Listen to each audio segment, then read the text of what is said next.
to each and everyone. So, we are the presenter of Group 5. As you can see, I have in my back, we have this, our presentation, our syllabus. So, we can start at here, our syllabus. Our syllabus course is Botany 101. So, with this, first, we have the program objectives in relationship to our PTBT college course. So first, how the syllabus was made. The syllabus was made is we use the OBDICE template was provided. So we follow the format that the teacher, that Sir provided us the template. So we follow that to make this our syllabus. So first, we have this.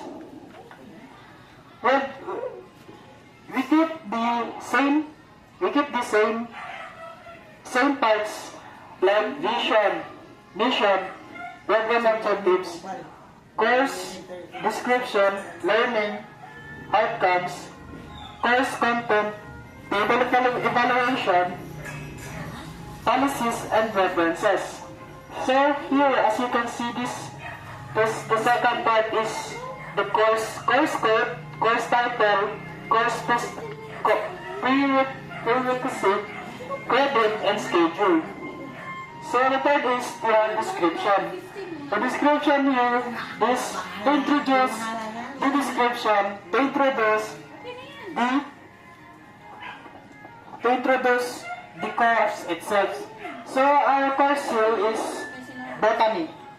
So in here, in course description, is we introduce our subject, which is the Botany 101. So, the third is, we have the learning outcomes. Learning outcomes is nakalagay dito yung mga end of semester, aligned with CHED standards. Aligned with the CHED standards, we copy or we use the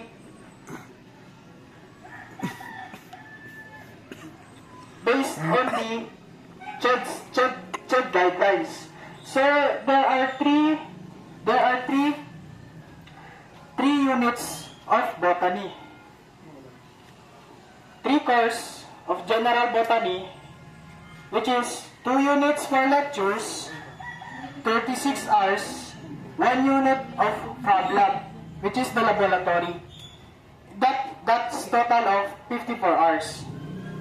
So that gives a total of 90 hours contact in which distribute across the topics.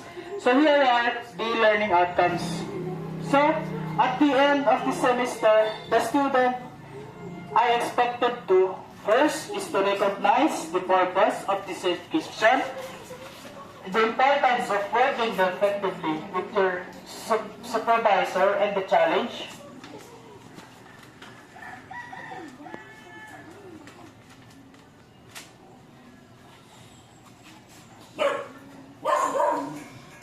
Of managing your students effectively. B. Select the research topic due to attention to methodology and related theory. C. Structure to write up the dissertation effectively, thinking critically, and writing that and accurately, and style. So, the fourth is evaluate on performance against the list generic assessment criteria for dissertation. The last is maintaining the academic purpose, ethics, referencing, and intellectual honesty. So we give this to our students to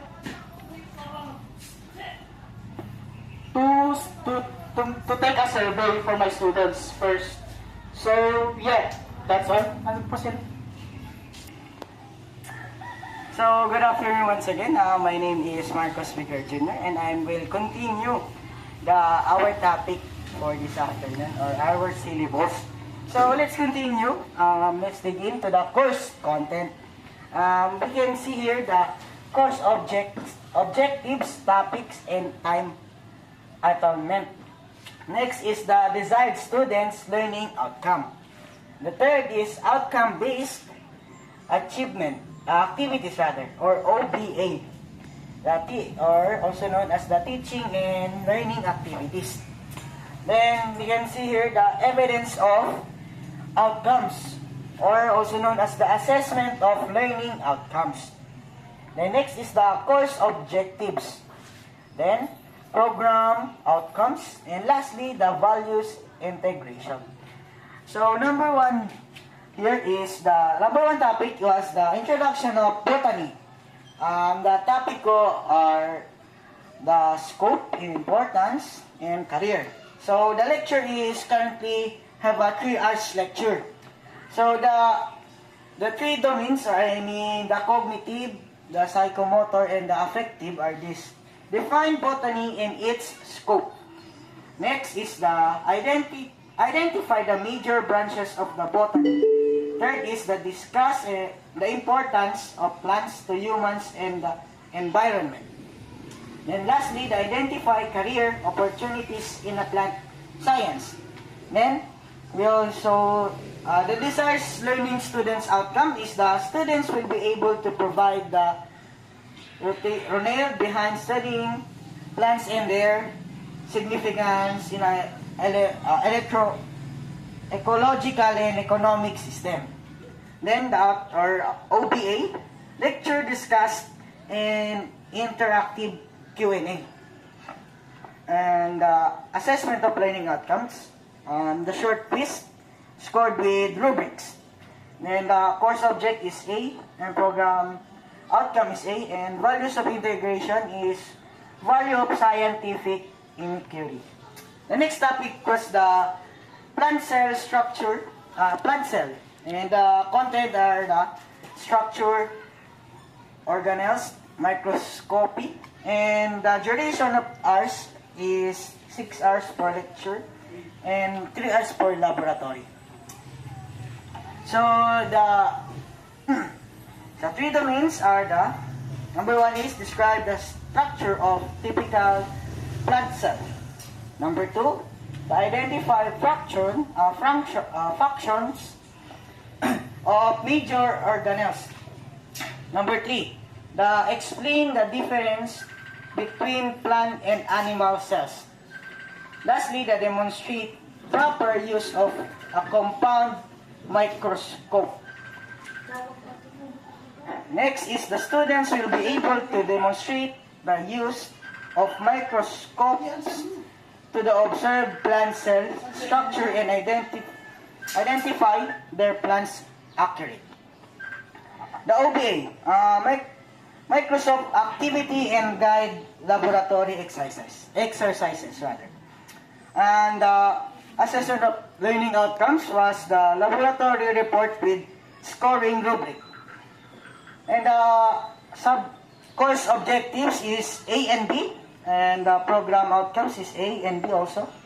And the values of integration was the value of accuracy. Then the third topic was the plant's tissues. And the content is meristematic and permanent. The duration of time is 6 hours for the lecture and 3 hours for the laboratory also. So the three domains, the differentiate between meristatic and permanent tissues. Number two is identify the examples of each tissue types. Number three, explain the function of each tissue plant, growth and development. The students' learning outcome. Students will be able to prepare and examine microscope slides of plant tissue and explain their structural differences. And OBA, slide preparation, observation, and diagramming. The assessment of learning outcomes are the laboratory report with scoring rubric. And also the objective in programs is A and B also. And the value of integration is the value of patience. And that's all.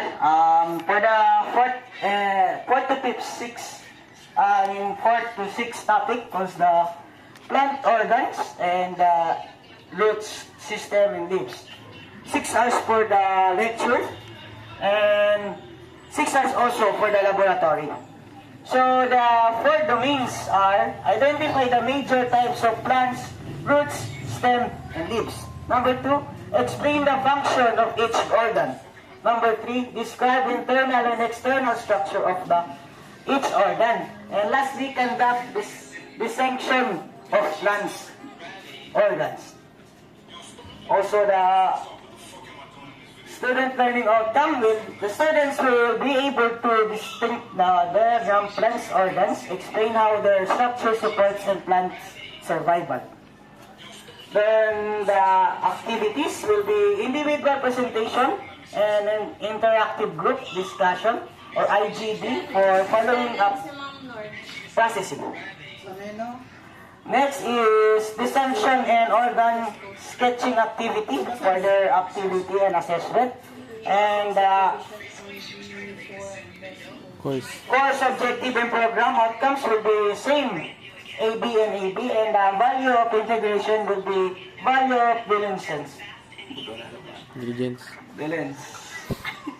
So the next topic was the fifth, or the photosynthesis and respiration. And the duration of time will be 6 hours for the lecture and 3 hours for the laboratory. And we have the 4 domains. Number 1 is explain the process of photosynthesis and its stages, and under domains is the cognitive domain, and explain the process of circular respiration in plants, also cognitive domain, and compare photosynthesis and respiration, and lastly perform experiment to demonstrate photosynthesis and respiration, the psychomotor domain. The student learning outcome will be the students will be able to conduct experiments on photosynthesis and respiration, interpreted the result and relate them to the plant psychology. So the activity will be photosynthesis plus respiration experiment, and assessment laboratory report with scoring grouping. And course objectives will be the C, and program outcomes will be A, B. And value of integration will be the value of critical thinking, because we will define. So the next is topic number 6, plant reproduction. Also the under of sexual and asexual. And the duration time is 6 hours for the lecture and 3 hours for the laboratory. So number 1 is differentiate sexual and asexual reproduction in plants. Number 2, identify the plant's reproductive structures. Number 3, explain pollination and fertilization process. And lastly, demonstrate dissection of flowers to observe reproductive organs. Then, the learning student outcome will be, students will be able to identify reproductive structures of plant, explain the pollination and fertilization process, and present their findings. The activity will be the flower distinction and presentation. The assessment will be practical exam and presentation of rubrics. So the course objectives and program outcomes will be the A, D, and AB. So the value of integration will be value of appreciation of life. And that's all, and let's proceed to the next reporter. Good day everyone, my name is Alan Chikan. I am the next group presentation. So the continuation is the topic and the plant classification and taxonomy. So in the plant classification taxonomy, there are 6 hours lecture plus 3 hours. 3 hours laboratory. So what is the course objective topic? So number 1 is explain the principles of plant economy. Second one is identify the major plant groups. And the 3 is use taxonomy keys for plant identification. So next is the 4, prepare a simple herbarium collection. So as you can see in the learning outcome is the student will be able to identification keys to determine the plant species and create a basic herbarium collection. So the next one is the OBA. So field collection and plant identification. And here in the assessment of learning outcome is herbarium project and rubrics. So in the course objective is, as you can see, is B, and the next program outcome is A, B, and C. So the values integration is so the next topic is the plant ecology and economy botany. So this topic is it has 6 hours lectures. So what they will discuss. So they will discuss the ecology roles of plants in ecosystem, and also number 2 is identify plants of economic importance. So then number 3 is explain the role of plants in biodiversity conservation. So number 4 is present example of how plants contribute to human livelihood. So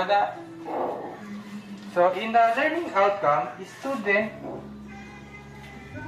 will be able to articulate how plants contribute biodiversity, environment, stability, and human livelihood. So here in the teaching learning activities, group presentation, case analysis. So here in the assessment of learning outcome is presentation of rubrics. So in the course objective is, as you can see, is E. Programs outcome is C. And then values integration, value of social responsibility. So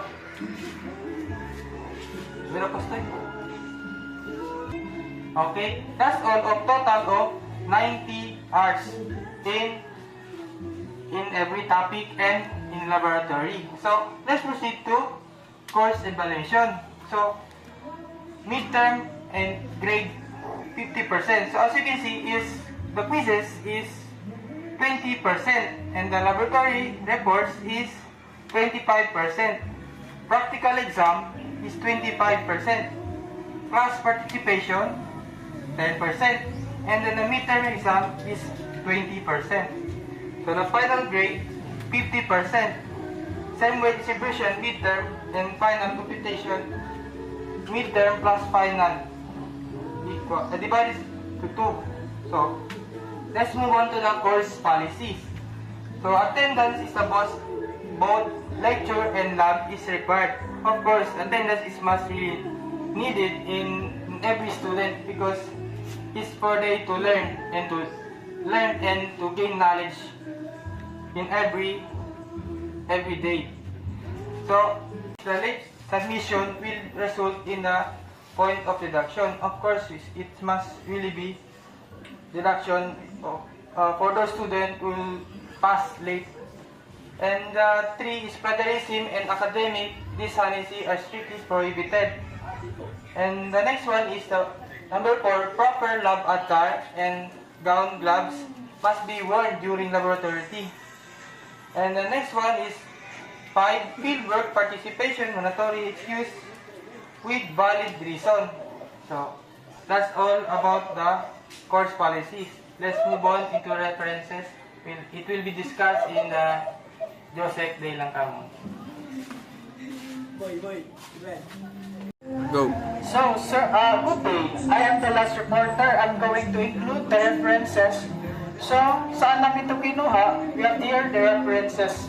So the first is the Raven PH of Earth RF in 2022, the biology of plants with Raymond. So that is the first topic, the biology of plants, sa namin ito kinuha. Fourth is the BioSet 2017, the introduction, botany of the plant, an introduction of plant biology with Jones and Bartlett learning. So that is the second.